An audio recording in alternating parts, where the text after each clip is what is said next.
भारतामध्ये किंवा इवन महाराष्ट्रामध्ये आपण देतो किंवा आयुर्वेद माहिती आहे भारतामध्ये किंवा लोक ट्रस्ट करतात अजूनही, पण जेव्हा परदेशामध्ये ही औषधं एक्सपोर्ट करायची वेळ येते तेव्हा त्याला क्लिनिकली टेस्टेड प्रोडक्ट्स किंवा सायंटिफिकली त्याला काही बॅकग्राऊंड कशी आहे, बायोलॉजिकल स्टडीज झालेले आहेत का, हेवी मेटल स्टडीज झालेले आहेत का, या सगळ्याचा विचार करणं अतिशय गरजेचं असतं.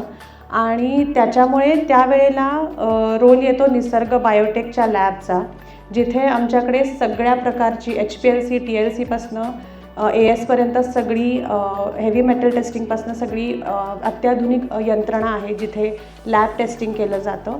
आणि इव्हन आम्ही थर्ड पार्टीकडनं क्लिनिकल टेस्ट करून घेतो, प्रॉपर हॉस्पिटल्समधनं मल्टीसेंट्रिक ट्रायल्स करून घेतो आणि त्या दोन्हीचा अभ्यास एकत्र करून मग प्रोडक्ट लॉन्च करतो. सो त्यामुळे घरगुती किंवा ट्रॅडिशनल मेथड आणि प्लस टेक्निकल मॉडर्न नॉलेज ह्या दोन्हीची सांगड घालणं तिथे अत्यंत गरजेचं पडतं.